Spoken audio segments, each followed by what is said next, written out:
హల్లెలూయా. యేసుక్రీస్తు నామములో అందరికీ హృదయపూర్వక వందనములు. ఈ ప్రత్యేకమైన సమయంలో, ఈ ప్రత్యేకమైన రోజు యొక్క వాగ్దానంతో మీ ముందుకు వచ్చున్నాను. దేవుడు ఈరోజు మనం అనుగ్రహించుకున్న వాగ్దానము సామెతలో 23వ అధ్యాయము 17వ వచనము.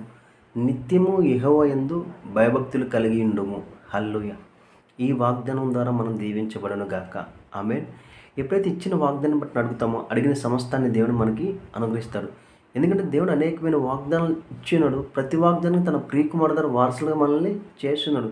కాబట్టి ఎప్పుడైతే నజరైన యేసుక్రీస్తుని మనం విశ్వసించున్నామో, యేసుక్రీస్తుని విశ్వసించడం ద్వారా మనం ఎప్పుడైతే విశ్వసించున్నామో ఆ రోజున ఆయన యందు భయభక్తులుగా వల్ల మనము మారిపోయాము.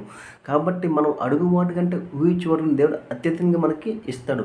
ప్రతిరోజు మనం ఏమి కలిగి ఉండాలంటే, మనం ఏమి పొందుకున్నామో దాన్ని మనము గ్రహించుకోవాలి. మనం ఏమై ఉన్నామో మనము గ్రహించుకోవాలి. నీ జీవితంలో వచ్చిన సమస్య వైపు నువ్వు చూడకుండా, ఆ పరిస్థితి మీద నువ్వు ఆధారపడకుండా, నీలో ఉన్న దేవుని వైపు, నువ్వు విశ్వసించిన యేసుక్రీస్తు వైపు చూసి ఆ పరిస్థితిని జయించిన వాడు నాలో ఉన్నాడు. దేవా, ఈ పరిస్థితిని నన్ను బయటికి తీసి ఎప్పుడైతే నువ్వు దేవుణ్ణి అడుగుతావో, దేవుడు నీ జీవితంలో అద్భుత కార్యాలు చేస్తాడు. ఈరోజు ఈ వాగ్దానం తీసుకు మనకు కావాల్సిన సమస్తాన్ని మనం ప్రార్థిద్దాము. కావాల్సిన ప్రతిదీ మనము పొందుకుందాము. ప్రార్థించుకుందామా? స్తోత్రం మహోన్నతమైన దేవ, నీకే వందనాలు, స్తోత్రాలు చెల్లించుకున్నాం దేవ. ఇచ్చిన వాగ్దానం బట్టి నీకే కోట్ల స్తోత్రాలు చెల్లించుకున్నాం తండ్రి. ప్రతి ప్రయాణంలో మా తండ్రి మీరే తోడే నడిపించడం తండ్రి. ఇదిగో తండ్రి, ఈ వీడియో చూసిన వారికి ఏదైతే సహాయం కలుగుతుంది నాకైతే సమస్తం తెలియదు కానీ దేవ, నువ్వు సమస్తం తెలిసి పడుతుంది. వీడియో చూసిన వారు తండ్రి సమస్తాన్ని పొందుకునుగా కానీ ప్రవచిస్తుందండి. వారి అప్పు ఐశ్వర్యంగా మారినగాక, వారి అనారోగ్యం మారినగాక, తన దగ్గర నుండి అధికారం వరకు ముట్టి స్వస్థపరచబడినగా కానీ ప్రవచిస్తాం తండ్రి.